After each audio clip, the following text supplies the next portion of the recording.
my name is Amanda F. I'm a junior here at Viewpoint. And I'm here to talk to you today about my experience working with children this summer and how it has shaped the way I view the way society interacts. Now let me ask you something. When I just introduced myself, did you feel at all uncomfortable, uneasy, or maybe wonder whether I had an ulterior motive? Now imagine I was a stranger on a bus who said, "Hi, my name's Amanda F. Would you feel uncomfortable then? Now, like I said, I'm here to talk to you about my experience this summer. I went to camp this summer, a camp that I've been going to for 5 summers now in Maine, where I was not quite a camper, not quite a counselor, but what they call an LIT, leader in training. Now, these LITs have a few responsibilities, including everything from vacuuming to helping cook food at early hours of the morning, to popping bags of popcorn for counselors. But one of my most favorite things to do as an LIT was help younger and new campers get accustomed to the camp life and the experience there.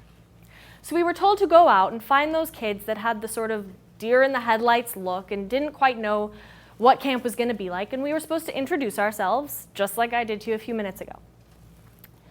So my friends and I were walking down this little path one day when we saw this little girl sitting by herself at a table.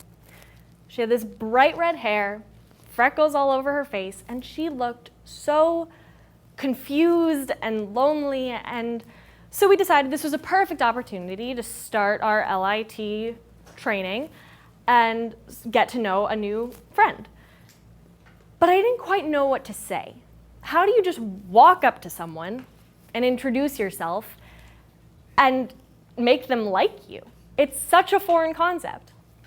So I was a little nervous, but I decided to just walk up and say, "Hi, my name's Amanda. What's your name?" So this little girl looks up at me with the bluest eyes I've ever seen. And she says, "Hi, my name's Flora." So Flora and I talked for about 10 minutes, just sitting there talking about where we were from, how long we'd been at camp, what cabin we were in, and sat for about 10 minutes, and then went our separate ways. And I remember leaving Flora thinking, okay, that was nice. I did something good, I guess. I did what I was supposed to do. But I don't really think this girl's even going to remember my name. I mean, she probably has her other little friends, and they do their own thing, and there's no reason why that conversation should have made a difference. Well, the next day, I was walking to breakfast when I hear this little high-pitched voice screaming my name from across the field. And I turn around, and I can just make out these little tufts of red hair and this frantically waving arm, and she's screaming my name just to say hello. So I started thinking about how people don't do that nowadays. We're afraid of people in elevators or supermarkets or on the bus, when little Flora wasn't afraid of me when I came up and said hello to her. So I decided to do some research of my own and try and figure out if all of society is like this, if everyone's afraid to look up from their cell phones every now and then and say hello to the person sitting next to them. So I went to this website that conducts surveys, and one of the questions that it asks was, what would you do if a random stranger just struck up a conversation out of the blue?